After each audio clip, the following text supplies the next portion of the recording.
I guess in your circles, do you feel like women are wanting to kind of be in a more traditional relationship, or do you think they want a more kind of modern, kind of equal one?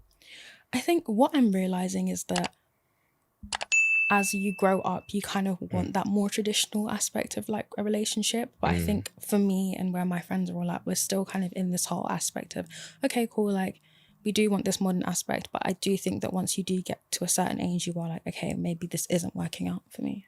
Why do you think why do you think they get to a certain age and they feel it's not working out? I think everybody just gets serious. Do you know what I mean?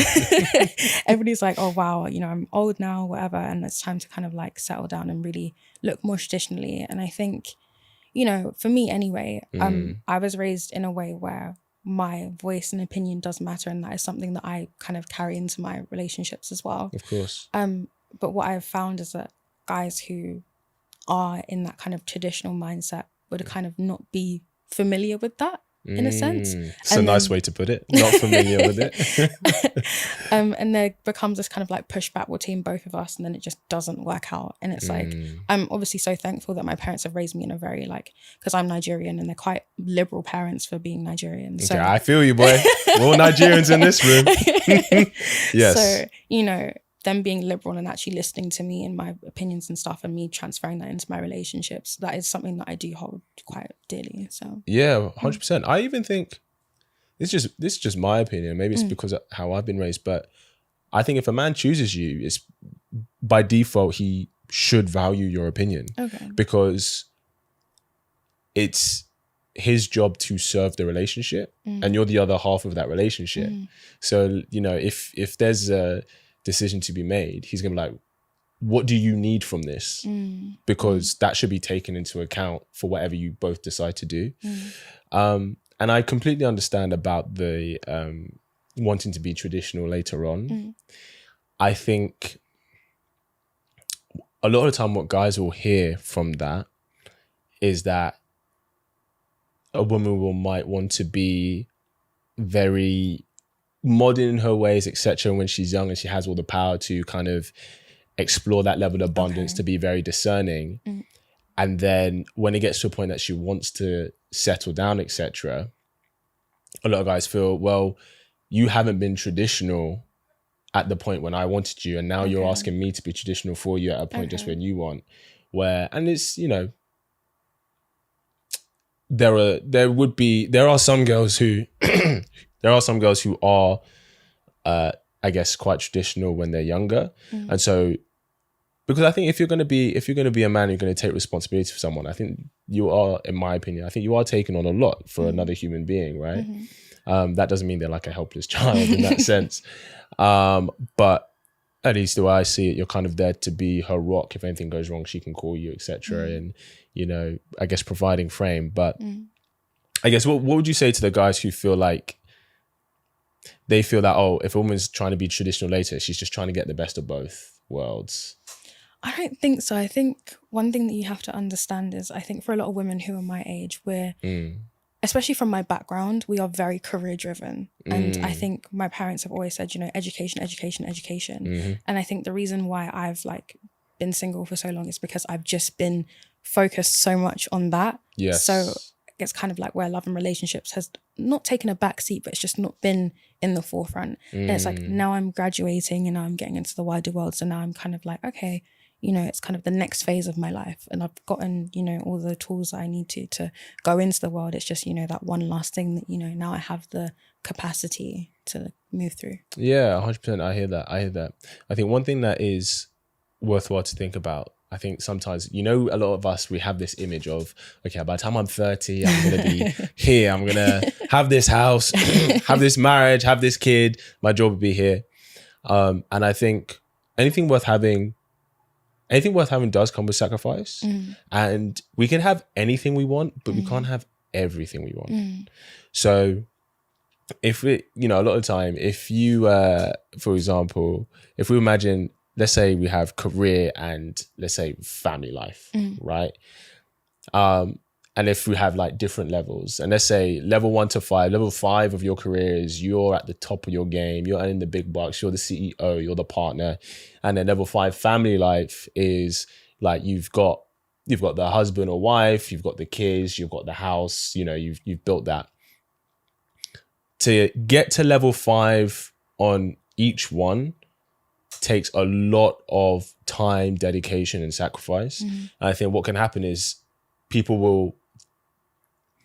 I think we have to choose which one we want at one time. I don't think there are going to be points where, okay, if we want to get to level 5 in our career, we have to dedicate 7, 8, 9, 10 years to that.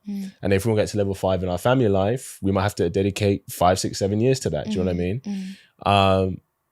I think what can happen is people can choose to do one, not maybe recognizing that, okay, this is level 2, level 3, but this is still at level 1. And that's okay. But then understand that, okay, cool. Once you've decided to prioritize this, you are starting from level 1. And I think sometimes what can happen is men as well, to be honest, not just women, but men as well, people, they get to their late 20s and they've super focused on their career, which is great. And maybe they're doing really well, but they're like, oh, okay, like I'm ready to start having a family. But then they're wondering within 2 years, like, why am I not on level 5 family yet? You know, why don't I have the wife or husband already? And it's like, well, because you're starting from ground zero. Does that make sense? And I think if you even work backwards, like, let's say you want to be married with a child by 35, right?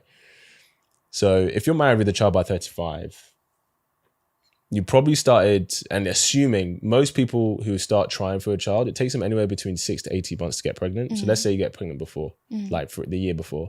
So that means you started trying when you were 34. Let's assume that you're married. Do you want to be married? Yes. Let's assume that you're married before you start trying to have kids. So let's assume that you married at 34. That means you probably got engaged when you were 32. So anywhere between 12 to 24 months that people have the wedding from engagement. Of course. So you got engaged at 32. Now, most people, especially guys, they want to have a relationship with a woman for at least a few years before popping the question, right? Of course. So if you got engaged at 32, you might have met him when you were 28.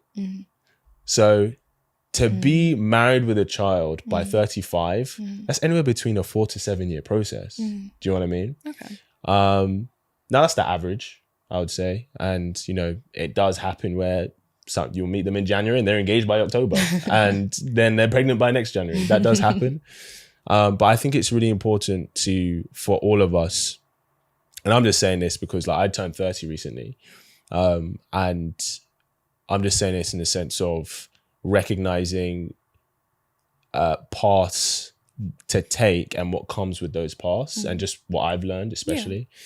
And as long as we know what comes with the path that we take, then it's fine. I think a lot of us we think we're taking a path, but we're slowly moving along the other path at the same time, but it just doesn't work that way. Do you know what I mean? What do you think about what I've said? Does that make sense? Or are you kind of like, nah, fuck you, kid, you're wrong? Maybe I am. You know, I hear what you're saying and it definitely does make sense on some levels. And I think for a lot of women, it's definitely in this day and age, there is still just that drive as well, just to like career. Sure. And again, it's quite difficult to balance both, especially if you're doing something like medicine, law, engineering, etc. I'm not trying to like discredit other degrees, but you know, degrees they are very demanding. Yes, very demanding. Yes. But when you're trying to balance both, it is quite difficult. And I've experienced as well, like in the second half of my second year up until now, I've just not had the time to like meet new people and go on dates, and it's just kind of been like, well, now I'm like about to graduate and I'm not in a relationship, do you know what I mean? And now it's just like, do you know what I mean? Yeah, no, 100%. And by all means, that is not me saying that people shouldn't pursue their career, women shouldn't. You absolutely should. And in a sense of, I think it's in your own interest to be a capable individual. But I guess to be fair, I guess this might be where dating apps come in, where you don't have to meet people out. So what's your experience been with that? Oh, okay, there it is. You saw the face. You saw the face. Dating apps are so scary. so scary. Go on. Never again. Never again, Never again. Well, you just tried it once, or you tried it for a couple of years, like, I'm done, I'm out. I tried it for like a couple months and I was like, this is such a scary place to be. No way. What did you try and what happened? I think everybody tries Hinge. Yeah. The thing is with Hinge, it's just the people on there just aren't. Not it? No. Like you don't feel that chemistry with them, you're not drawn to them? What is it? It's like I just don't find people that I'm aligning with. And it's like, okay, cool, like on the surface level you might like have similar interests and stuff. Yes. But then as time goes on and you want to explore like a deeper connection, like, you know, see if you guys are on the same level emotionally. Yes. You then realize, oh my gosh, me and this person are so different. Okay. And it's like with dating apps you can almost like in life anyways, you put your best foot forward. Of course. But with dating apps, you can enhance that even more. And then you just get to a point where you're like, you kind of wasted your time. Right. How have you, what have you noticed like where guys have enhanced maybe what they are compared to what they actually are in reality for you? What have you noticed? I think it's a situation where there's been such like a disparity within like what they actually want. So what they say they want on like dating apps, it'll be like, oh, like I want a relationship, I want this, I want that. Then when you like meet and have a conversation, it's like, oh, you know, I just want to go with the flow. Those words. Famous last words. Famous last words. You know, and that disparity between like, you know, saying that you want a relationship to like, you know, attract women and then saying that, okay, do you know what, you're just like here for vibes. It's just, you know, you wasted my time and your time. So yeah, I hear that. Have you ever used like they're like paid dating websites? I think eHarmony, I think OkCupid, don't quote me, I don't know. Because I think a lot of the time when you have to pay for that service, you're more likely to connect with people who are looking for something serious, because if they're just looking for casual, most of the time people won't pay for that because there are free ones to do that. Okay. Do you know what I mean? Obviously, I'm sure you would have got quite a few matches. How have you decided which guys to go on a date with from the guys you matched with? It's kind of been, I always say like, I'm a good judge of character. So if I think me and the person have like a similar energy, or like we're from maybe a similar background or whatever, then maybe that's kind of how I would navigate if me and the person would, you know, have a good date or whatever, and that's how I would match with somebody. I think that's my way forward anyways. So, okay. So kind of similar foundation. Yeah, it can be hard to tell someone's energy through messaging, I think. And I think sometimes we can, if you're texting them for like a week or two, you find like a natural rhythm. Yeah. And then you meet them in real life and that rhythm is different, boy. That rhythm is so different. You ever been catfished before? No, never. So I didn't give enough a chance to be catfished by that at all. Is there something else you'd like to ask or bring to conversation today? I think, I mean, you already touched on it before, but what would you say is like a solid piece of advice you would give to like women my age in terms of like, you know, going forward in dating? Yeah. With what goal? Because I think the goal will determine what I would think is the best way forward. I think getting into a relationship. Getting into a relationship. Yeah. I would say,